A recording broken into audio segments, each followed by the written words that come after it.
La semana pasada estábamos precisamente escuchando Carmina Burana, desde esta explosión necesaria de la vida.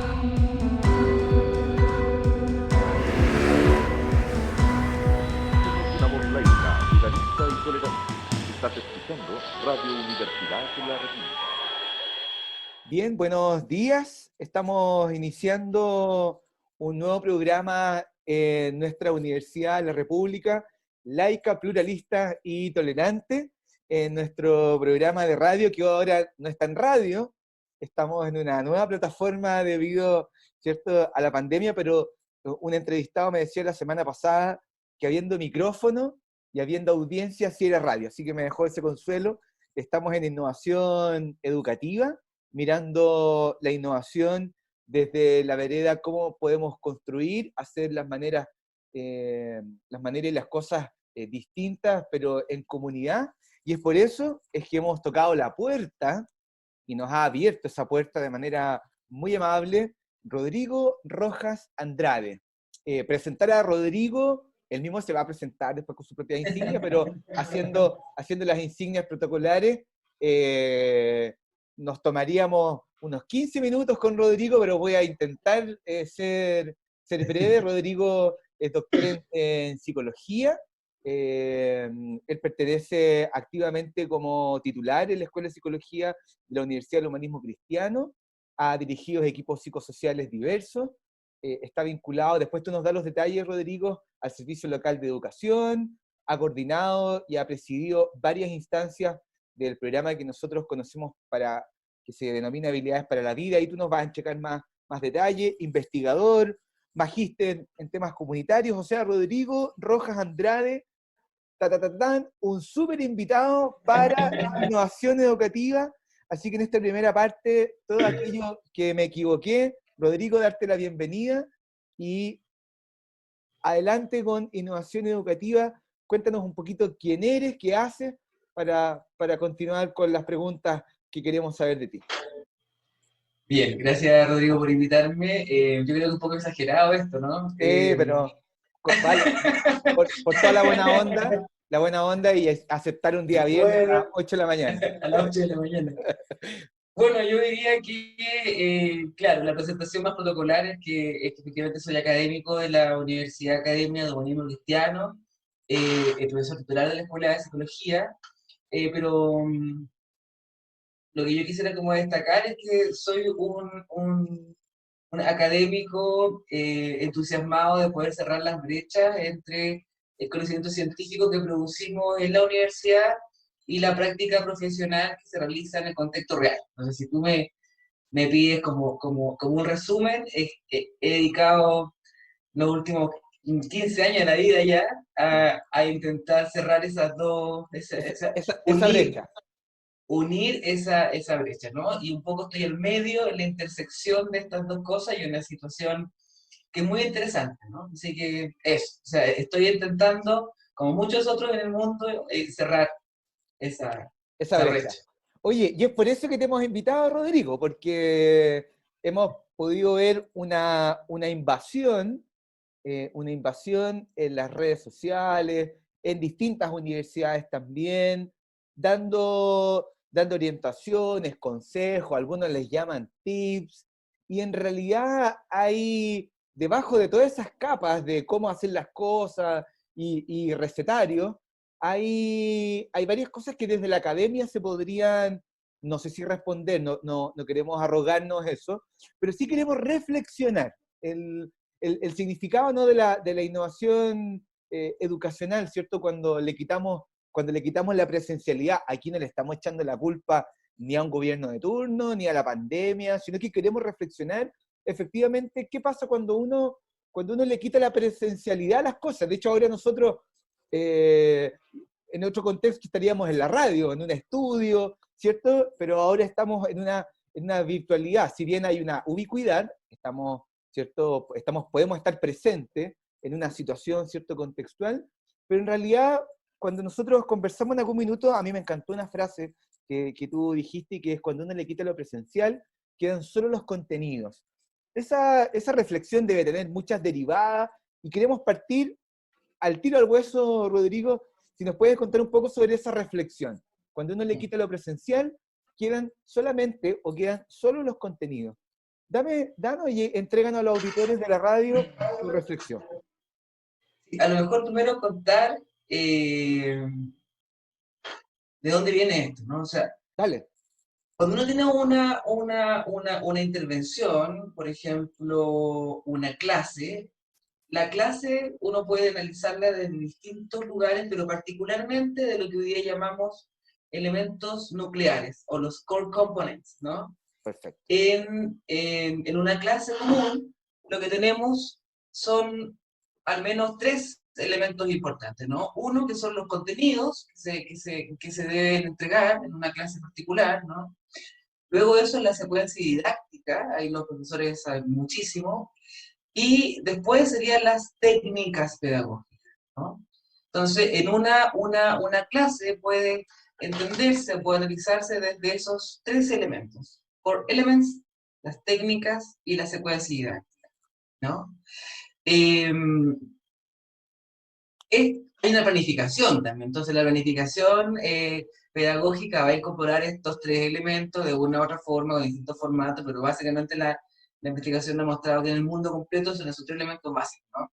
Entonces, después viene el mundo real, y el mundo real es, supera siempre a veces la ficción y supera la abstracción que uno puede hacer en la planificación. Por tanto, hay un momento en donde los profes tienen que hacer adecuaciones, ¿no? Perfecto. Entonces, esas, o digamos, modificaciones.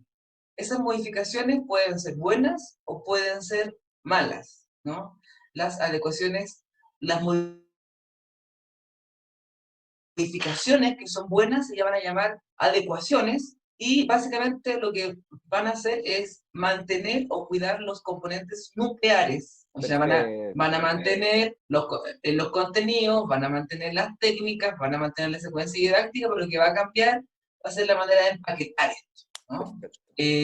Sin embargo, van a haber también adaptaciones, y lo que hacen las adaptaciones es afectar a los componentes nucleares, ¿no? Entonces, la pregunta que hoy día tenemos es cómo afecta esta modificación que tenemos a los procesos educativos y especialmente a los componentes nucleares, ¿no? Entonces, cuando pasamos de lo presencial a lo remoto, ¿qué es lo que se adecua o qué es lo que se adapta, ¿no? Y en la adaptación que yo he podido ver es que, por ejemplo, la secuencia didáctica se afectó muchísimo. O sea, por ejemplo, ya no tenemos todo el tiempo que antes teníamos, que implicaba dentro de la secuencia, ¿no? Primero ordenar el curso, dar las instrucciones, los objetivos, ¿no? Entregar una serie de comentarios, por lo general socioemocionales, después los objetivos, ¿no? O sea, la clase presencial tiene una secuencia didáctica muy particular y con un cierre, una evaluación de los aprendizajes. O sea, se afectó la secuencia didáctica, ¿no? Perfecto. También se afecta la aplicación de técnicas pedagógicas, ¿no? O sea, por ejemplo, los profesores difícilmente tienen la posibilidad de mover al estudiante de puesto, de hacer indicaciones conductuales, ¿no? De acercarse a los estudiantes que requieren más apoyo, que son prácticas cotidianas que en la presencialidad ocurre, ¿no? Pero ¿qué es lo que quedó? Entonces, solamente quedó el contenido. O sea, un profesor intentando abstraerse de la situación virtual, ¿no? Y normalizando, normalizando, y además, a mí disculpa que te interrumpa la reflexión, Rodrigo, uno de los textos escolares, aquí volvemos a insistir, no estamos responsabilizando a nadie de la pandemia, estamos haciendo una reflexión, pero me llama mucho la atención, en algún minuto los textos escolares o una promoción de esto de seguir avanzando como aprendo sin parar. Y como a veces el lenguaje un poco construye una realidad, y esto también va a tener una curva de aprendizaje. En la medida hemos podido ver que al principio era muy caótico, pero también los profesores universitarios, los académicos, los profesores de los colegios, hay en el ámbito, ¿cierto?, de la educación parvularia, además que se están haciendo también algunas interacciones online. Algunos profesionales ya han ido adaptando algunas cosas y han intentado ¿cierto? Que estos elementos nucleares, si bien no van a ser nunca los mismos, pero se está de alguna otra manera Está de intentando, acuerdo. se está descubriendo, estamos, yo creo que más de la mitad de la humanidad está en esto, ¿no?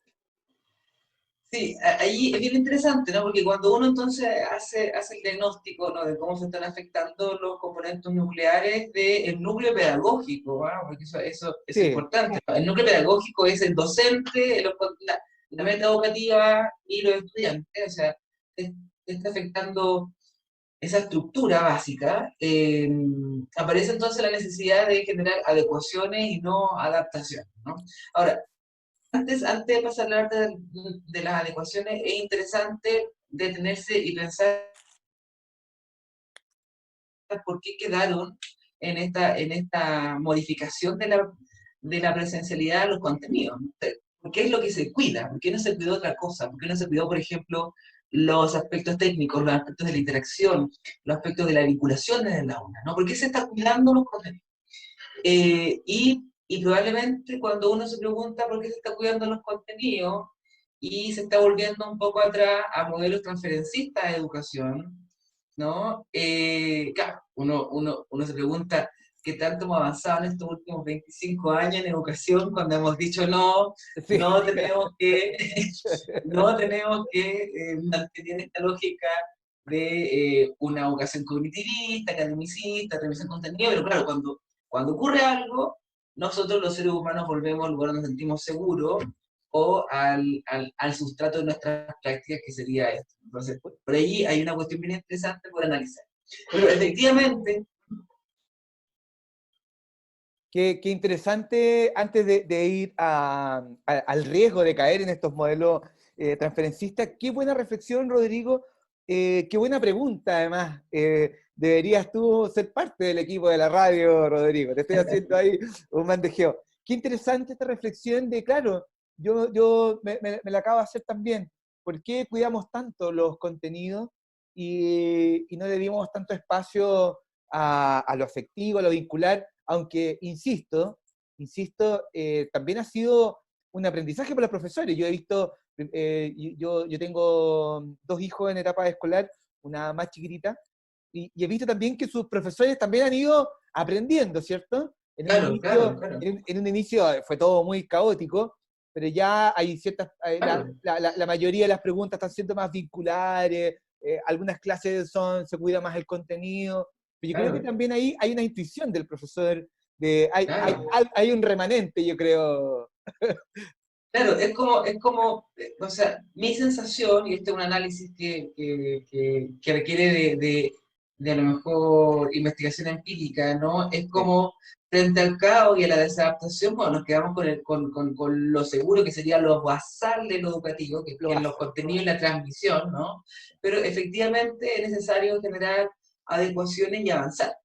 Allí, y yo creo que lo que ha sido difícil es que la adecuación de la educación virtual o el e-learning, que no es lo mismo que la educación presencial ni remota, o sea, son dos mundos distintos, ¿no? Con dos metodologías distintas, con enfoques distintos, entonces ha sido desafiante para todos, ¿no? Sí, Y el desafío yo diría que está básicamente en dos grandes niveles, no, en tres grandes niveles, ¿no? Que en investigación nosotros llamamos, por un lado, los conductores de competencia, los sí, conductores administrativos y los aspectos de liderazgo. Respecto a los conductores de competencia, eh, hay que reconocer que en Chile, si bien tenemos un alto acceso a Internet, no tenemos las suficientes habilidades digitales, ¿no? O sea, eh, hay una dificultad en poder efectivamente, por ejemplo, buscar información, sintetizar, utilizar programas, sacarle provecho al Excel, más allá de la suma y la resta, ocupar base de datos como el Access, pasar del PowerPoint a otros dispositivos como Prezi, o por ejemplo utilizar estos programas, no sé, o sea, es todo un mundo asociado a las habilidades digitales donde ya habíamos identificado brechas en la educación. O sea, eso era importante, ¿no? Aparte de las brechas, también hay otro aspecto que tiene que ver con la creatividad digital. O sea, una cosa es saber hacer las cosas y con medios digitales, y otro es tener la creatividad para poder utilizar eso. Entonces, eh, el aprendizaje de los docentes ha sido respecto, yo creo, a estos dos elementos, ¿no? O sea, tener o desarrollar rápidamente habilidades digitales y desarrollar rápidamente creatividad digital.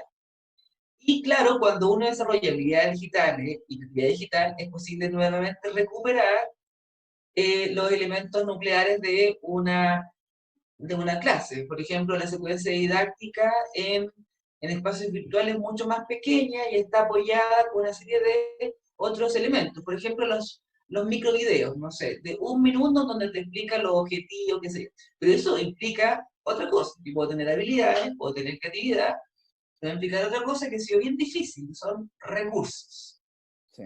Entonces, claro, a los profesores también les ha costado incorporar los recursos, porque los recursos vienen de un lugar que no necesariamente son los propios, ¿no? No. Entonces, Y por eso, disculpa, mientras...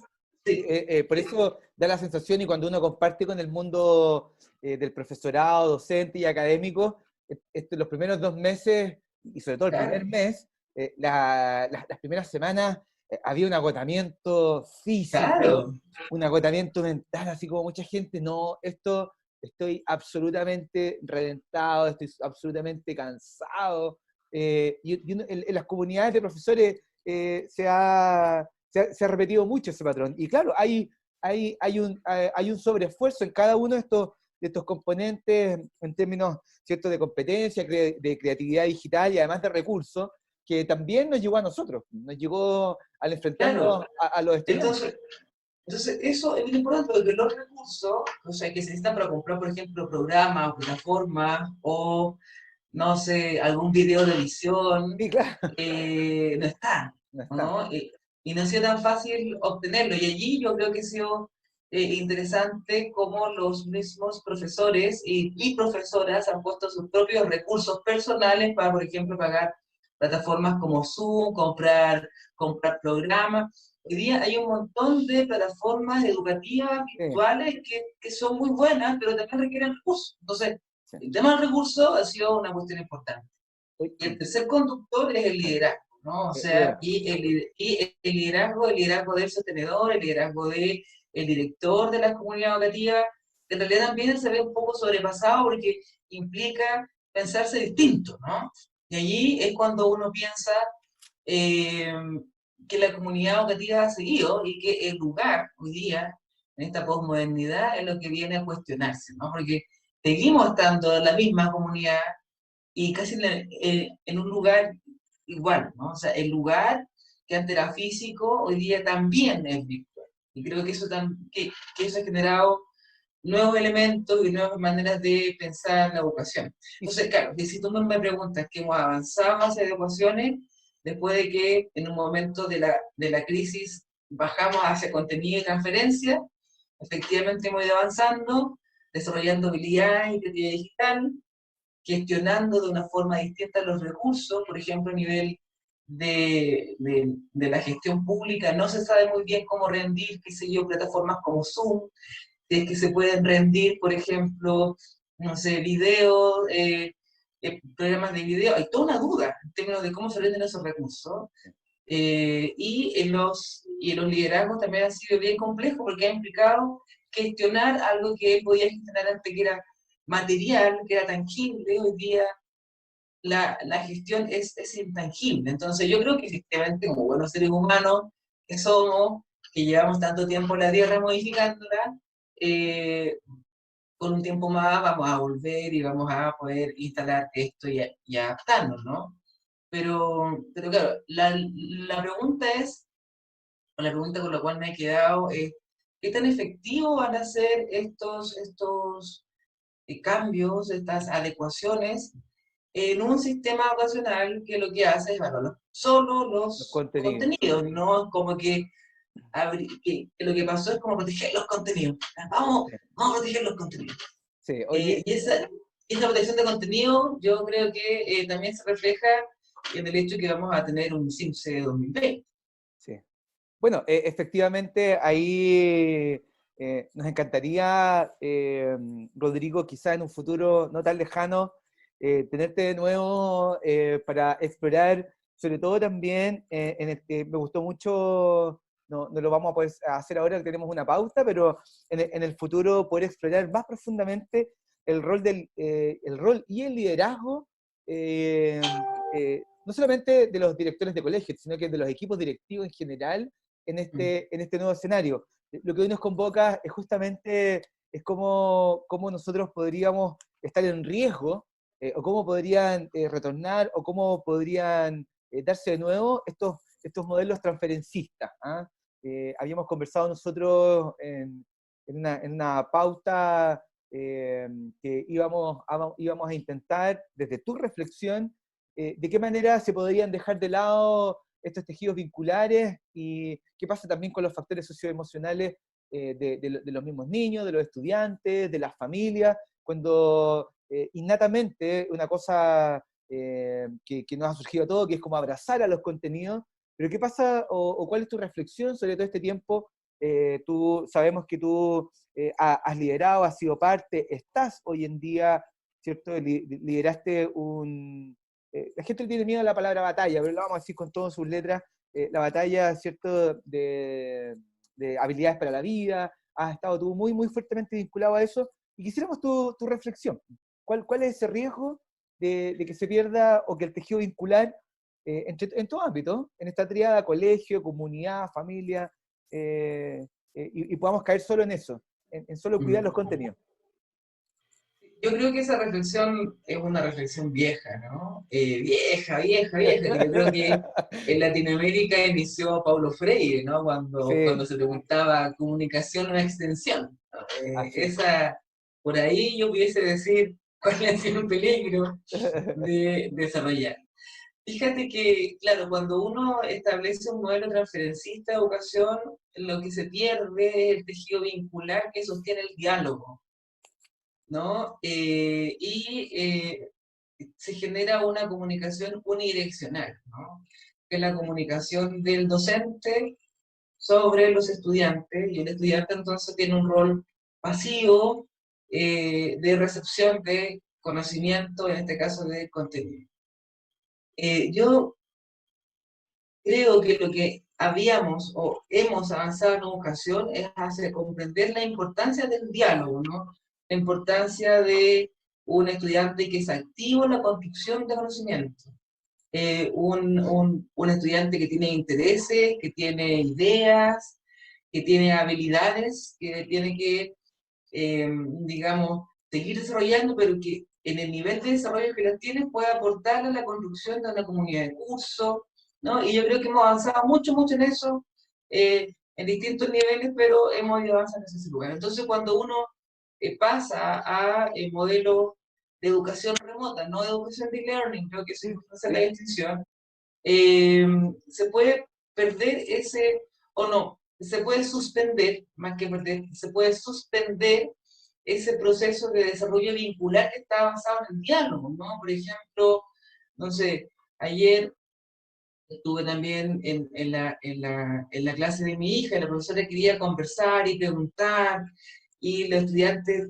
se quedaban callados, o por ejemplo yo estuve en una capacitación, también yo, y quería conversar, y se quedan callados, o escriben en el chat, entonces uno está como leyendo y respondiendo, en clases también en la universidad me pasa, entonces lo que se pierde es la posibilidad de generar interacciones dialógicas, ¿no?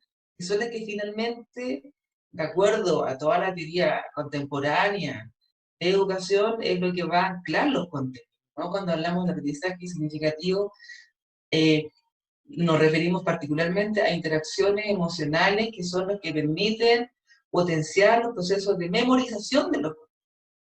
Entonces, claro, en ese espacio en donde no está la interacción, en donde lo que se cuida es el contenido y la transferencia, y no está la retroalimentación del estudiante, es bien complejo para los profes, ¿no? Entonces hay que buscar cosas. Uno dice, ya, ok, hagamos un foro, ¿no? Entonces, inventemos un foro y podemos conversar. Y el foro, uno pone una pregunta y los estudiantes están ahí. Entonces, hay que desarrollar la habilidad de ser un facilitador, lo que implica más tiempo.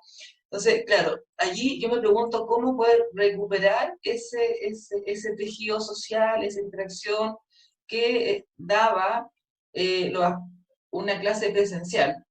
Y también sé que da la clase de learning. Cuando está bien hecho ese proceso, efectivamente se cuidan los procesos interaccionales, ¿no? Pero en este rato de transición que estamos, yo quise decir que estamos en un periodo de transición, tenemos que eh, tomar en cuenta esto para poder avanzar y fortalecerlo y recuperarlo, ¿no? Porque en la medida en que no seamos capaces de retomar esos aspectos vinculares de la educación, va a ser, digamos, dificultoso, y la investigación ya lo ha mostrado, que las personas memoricen las cosas. Además que pasa otra cuestión en términos neurocognitivos, ¿no? Nuestro cerebro está preparado para interpretar rápidamente la interacción social, no sé, Sí. los microgestos, ¿no? Estamos preparados para hacer retroalimentación rápida del lenguaje no verbal, ¿no? Entonces, en este espacio nosotros nos cansamos mucho más porque el cerebro tiene que trabajar un poquito más para interpretar esas señales, ¿no? O sea, eh, tiene que ser capaz de tomar más atención. Por ejemplo, acá nosotros tenemos dos pantallas, ¿no? Entonces eso implica que mi cerebro tiene que estar pendiente de ti, y aparte ocurre otra cosa más interesante, que me estoy viendo yo. Y al verme yo, entonces yo también Sí. tengo todos los niveles de evaluación puestos en mí, no se está viendo constantemente, está viendo cómo habla, cómo se mueve, y eso entonces también genera más gastos de recursos cognitivos. Perfecto. Entonces, claro, hay una serie de cuestiones que me parece que son relevantes hoy día de tomar en cuenta Sí. para transitar de mejor forma hacia modelos presenciales de educación y modelos e-learning, no modelos remotos como esto, porque yo no creo que sean sustentables. Por ejemplo, estuve estudiando sobre, no sé, modelos como que se llaman aprendizaje basado en la web, ¿no? Como Sí. conferencias Zoom, como webinar y qué sé yo. Pero son procesos muy cortitos, ¿no? Como que ocurren, pero una clase, transformar esto en una clase es distinto. Y allí yo creo que Chile tiene harta experiencia acumulada, porque desde el 2015 que tenemos Homeschool.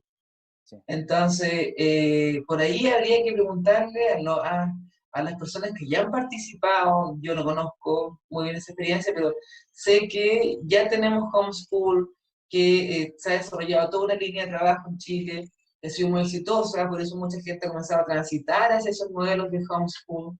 Eh, no sé, o sea, yo creo que está un periodo como esa transición. Oye, muy bien, Rodrigo, tu reflexión. Estamos en Universidad de la República, laica, pluralista y tolerante, en nuestro programa de radio, en esta nueva modalidad, innovación educativa. Y antes de ir transitando hacia el final de esta entrevista, no quiero dejar pasar, si tienes alguna reflexión, Rodrigo, sobre las familias, sobre los papás, que ya hay todo un tema de salud mental que ya veníamos visibilizando, ¿no? De antes, por un montón de situaciones, ¿cierto? Nuestro estilo de vida, nuestro modelo económico. Puede que quienes nos estén escuchando, además de ser académicos, profesores o del mundo de la educación, también tú y yo somos padres, madres o familiares que tenemos también niños en la casa o personas, ¿cierto?, estudiando. ¿Hay alguna reflexión que pudiésemos en algunos minutitos también ahí entregar de si tienes alguna reflexión o fenómeno que quisieras compartir? Me gustaría entregar un mensaje, entregarnos un mensaje a los papás, ¿no? Y bueno, explicarles cómo funciona el cuerpo o el ser humano frente a él. No tiene habilidades para enfrentar demandas psicosociales, ¿no? O sea, y esas demandas psicosociales son de distintos tipos, ¿no? laborales, de pareja, domésticas, escolares, qué sé yo. Y uno tiene esas habilidades para poder enfrentarlas. Entonces, cuando yo tengo suficientes habilidades y tengo demandas más o menos abordables, yo tengo un lugar de equilibrio y ahí no tengo ningún problema en términos de salud mental, ¿no? A eso se llama adaptación, ¿no? Perfecto. Lo que hoy día tenemos es que estamos enfrentados a demandas que nosotros desconocemos, ¿no? Y estas demandas que desconocemos imponen una serie de cosas que son bien importantes. Por ejemplo, perdemos control de las situaciones, no tenemos control, no podemos predecirla, no sabemos cuándo vamos a terminar la cuarentena. No. ¿No? Aparte, también las intensidades son distintas. O sea, hay familias que tienen una casa más grande, otra más chica, que vive más gente, menos gente, eso es importante. Entonces, la pregunta, o sea, cuando uno entiende entonces esta relación entre habilidades y habilidades que tanto son cognitivas y son socioemocionales, ¿no? Porque, por ejemplo, para responder a una demanda laboral, yo tengo que ser capaz, por ejemplo, de ser empático, de tener conciencia de mí, que sí, pero al mismo tiempo de tener una velocidad de interpretación de la situación rápida. Entonces son tanto habilidades cognitivas como socioafectivas. Sí. Y estamos enfrentados hoy día a una serie de demandas que están todas juntas en un solo lugar. Antes esas demandas estaban distribuidas en otros espacios, en distintos tiempos, y todas esas demandas están ahí. Entonces, cuando nosotros vemos, ya no, que a nosotros nos está costando eso, como adultos, donde nuestras habilidades cognitivas y socioemocionales se supone están un poco más desarrolladas, hay más madurez en eso, vemos a nuestros y nuestras hijas enfrentados sin más demanda, ¿no? Sí. Entonces, que son demandas bien complejas para ellos. Por ejemplo, la demanda de no poder estar jugando con sus compañeros, asumiendo que gran parte de la vida de los niños y niñas transcurre en el juego, En el juego. con otros, es parte de una necesidad del desarrollo.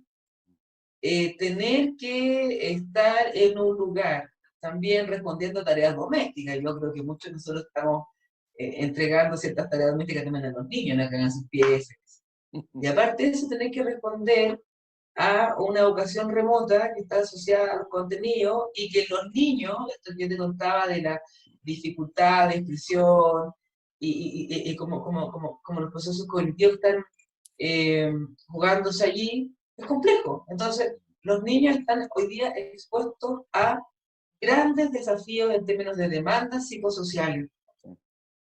¿Sí? Incluyendo también, disculpa que te interrumpa, también a toda esa población que no ha podido acceder tampoco a, porque no sé si es... Entonces, una preocupación más, ¿no? Sí, claro, o sea, Claro. piensa que los niños también se preocupan por eso. Entonces, Sí. tienen sobre ellos están todos estos factores psicosociales que a nosotros nos afectan, eso está sobre ellos, y en ellos están una serie de factores psicosociales que también están afectando y que antes no estaban. Entonces, la capacidad de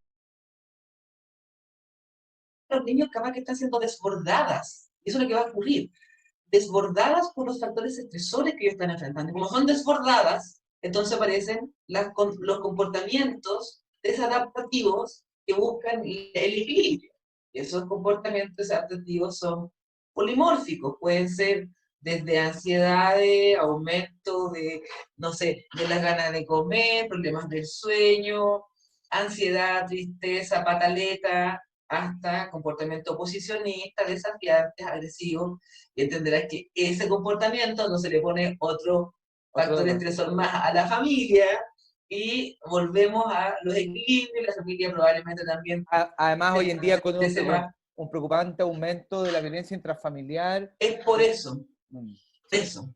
Entonces, claro, porque el aumento de la violencia intrafamiliar tiene que ver con todo este proceso en donde los niños y nosotros mismos desarrollamos estos comportamientos de desadaptación, y la manera rápida, porque no hemos aprendido culturalmente a poder poner norma, es a través de la violencia. Entonces, se genera todo un sistema muy complejo, muy perverso, en donde lo que va a resultar básicamente en un aumento de la sintomatología eh, psicopatológica o de los trastornos de salud mental y de las dificultades psicosociales. Eso es un poco lo que estamos previendo. Entonces, ¿cuál es el consejo para los papás, ¿no? O sea, entendiendo esta Este situación, escenario.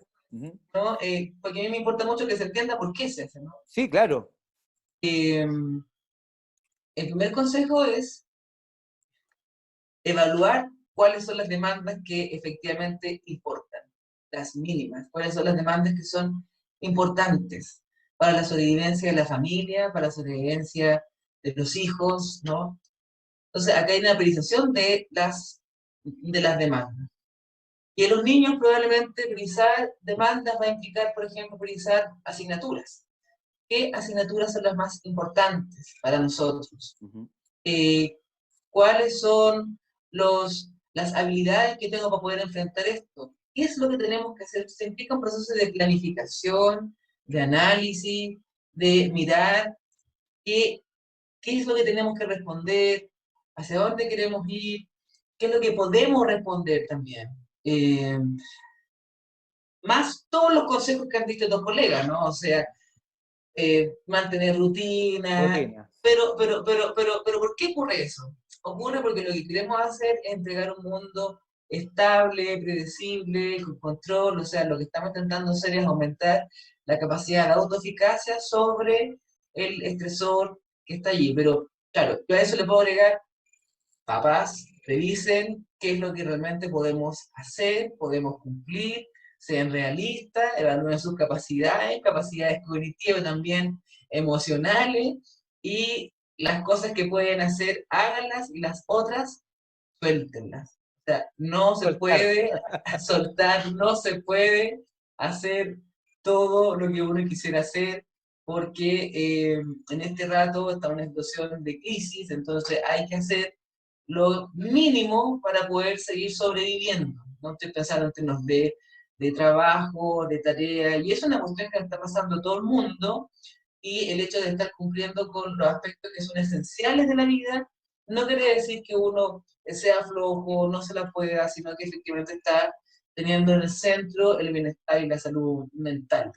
Rodrigo, uno de los objetivos siempre de la radio y también el nuestro como innovación educativa ha sido entregar de manera gratuita, anónima, nunca uno sabe quién va a escuchar o quién va a ver un podcast nuestro, pero hoy en día en particular te queremos agradecer porque muchas personas como lo están haciendo también muchas universidades, lo están haciendo muchos espacios educativos, es tener personas de tan alto nivel como tú entregando este tipo de reflexiones, porque uno no sabe quién puede estar al otro lado de una pantalla, quién puede estar al otro lado, ¿cierto?, de un podcast y estar escuchando esto. Entonces te queremos agradecer la alta calidad de tu explicación, muy didáctica. Esperamos tenerte en una próxima oportunidad. Me encantaría que pudiésemos abordar a todo este mundo también de liderazgo y los equipos directivos. Encuentro que es un súper tema y que tú además estás muy vinculado. Y este cierre quisiera poder otorgártelo a ti de manera muy fraterna para que tú pudieses cerrar este programa con algún tema, alguna orientación, un mensaje, o simplemente lo que se te ocurra para despedir a todas las personas que nos están escuchando, porque la idea también no es solo abrazar la pauta que teníamos, sino que la idea también es que pueda aflorar en ti lo que gustes para este cierre. Ok, bueno, a mí me gustaría destacar el trabajo que estamos llevando a cabo con el Servicio Local de Educación Pública de Barranca, ¿no? Perfecto. Nosotros... En la región metropolitana, porque esto lo van a escuchar aunque todo Chile. en la región metropolitana, ¿no? Que reúne a las comunas de Los Prados, Pudahuel y Cerro Navia. Perfecto. Que fue el primer servicio local de educación pública que se abrió, ¿no?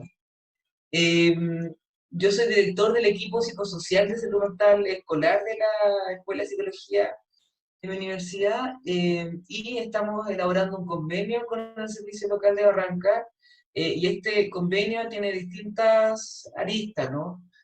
Una de las más importantes es que nos va a permitir abrir un centro de salud mental escolar que va a estar ubicado dentro de una escuela de la comuna de Sronavia, pero que va a ser capaz de sumarse a la oferta de intervención clínica escolar que se necesita. Entonces, a mí me parece muy, muy Disculpa importante. la comparación, sería como un COSAM exclusivo para una población determinada.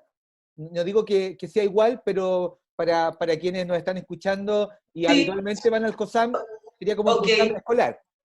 O sea, sería como un COSAM escolar que ya hay experiencias, ¿ah? ¿Sí? No somos los únicos Sí, sí, claro. que hay experiencia. Pero yo creo que, que lo que hace interesante es que va a tener un foco en la salud mental escolar, que no es lo mismo que entenderlo desde un modelo clínico particular, Ya. porque desde la salud mental escolar lo que tenemos es que los centros de atención clínica son el último eslabón de un proceso de articulación en distintos niveles, los niveles promocionales, preventivos, focalizados, ¿no? Y que van articulando distintas intervenciones que están en la escuela. Entonces, la primera cosa es decir, vamos a tener un centro acá arriba que va a ser capaz de recibir la demanda de atención clínica que se va a sumar a los dispositivos que ya existen, A ¿no? una red que ya existe. ¿Solo para niños A un, de ese servicio local? va a ser Sí, exclusivamente ya. para los miembros de las comunidades educativas, ¿no? Ya. Porque allí también es importante considerar que estamos pensando en los y las docentes, en Ah, los y las familias, o sea, por eso es que no es solamente, para los tenemos estudiantes que, propiamente tal, es para la comunidad. no, es para la comunidad educativa Uy, que se aborda. qué interesante. Eh, entonces también te contaba que tiene que ver con esta pirámide, con modelos integrados y comprensivos, y para eso también hemos estado trabajando con el Servicio Local de Barranca en rescatar las experiencias de las distintas psicosociales de todas las escuelas que reúne, de manera de poder sistematizar esta experiencia y proponer un modelo integrado y comprensivo de intervenciones psicosociales, convivencia escolar para Barranca. Eso lo que va a implicar es la idea, ¿no? Articular las distintas actividades e intervenciones que se realizan en la escuela. Entonces, vamos a insistir en avanzar en esta idea del aula de bienestar. Ahora va a ser un modelo, un modelo de intervenciones integrados que va a incluir, por lo tanto, la gestión pedagógica, el liderazgo y también la gestión de la vida comunitaria. Oye, ¿hay Entonces, fecha para claro, eso? ¿Hay fecha? Ahí está. estamos, o sea, ya hay cosas listas, ¿no? Por ejemplo, estábamos a punto de inaugurar el Centro de Salud Mental Escolar, que a todo esto va a estar abierto a las distintas universidades. Perfecto. Eh, la idea es que las universidades pongan en ese espacio que va Vinculación a con ser el medio. administrado, claro, que va a ser administrado por el Servicio Local de Barranca, pongan allí sus programas. Por ejemplo, nosotros Aprendizaje más vamos a servicio, poner allí vinculación el con el programa de intervención medio. clínico escolar. Sí, por ejemplo, estamos pensando también, soñamos, ¿no? Con que universidades que tengan fonología pongan allí su centro práctica, que tengan fisiología, pongan su centro práctica, de manera de ir conformando un centro de salud escolar, ¿no? En un consorcio de universidades. Y Sí, eso, de claro. alguna manera, lo que hace es potenciar la vinculación público-universitaria. Eso es importante. Oye, ¿nos podrías visitar? Te vamos a cobrar la palabra. Eh, quizás podríamos de repente hacer un match ahí entre cuando esto ya esté materializado, poder invitar a las distintas organizaciones, ciertos sociales, universidades, y tocar algunos temas, Rodrigo. Estas plataformas tienen un tiempo limitado, y no así tu generosidad, agradecerte el espacio. Queremos mandar un saludo muy fraterno entonces a todos los profesionales que yo sé que, incluido tú, en esta época están haciendo también un sobreesfuerzo para que los niños y niñas, ¿cierto? Del Centro de Salud Mental Escolar, que va a ser prontamente inaugurado, pueda ser de la mejor calidad, y qué gran noticia que toda la comunidad escolar, me sorprende mucho, los profesores, las familias y los mismos niños van a poder participar de este gran proyecto. Rodrigo, la Universidad de la República, con su sello laica, pluralista y tolerante, te quiere agradecer, y nuestro programa también, así que espero de corazón que pronto te podamos tener nuevamente en nuestro programa, y todas las personas que nos están escuchando, tenemos nuestra página web, ¿cierto?, donde estamos alojando los podcasts, pero de manera temporal estamos en nuestro canal de YouTube, producto de que en la misma pandemia también estamos intentando sacar este programa adelante para que todas las personas puedan escuchar a profesionales de tan alta calidad como Rodrigo. Así que, Rodrigo, muchas gracias. Gracias, gracias a ti. Que tu familia esté muy bien y estamos pronto al contacto. Gracias, chao, chao. Gracias, chao.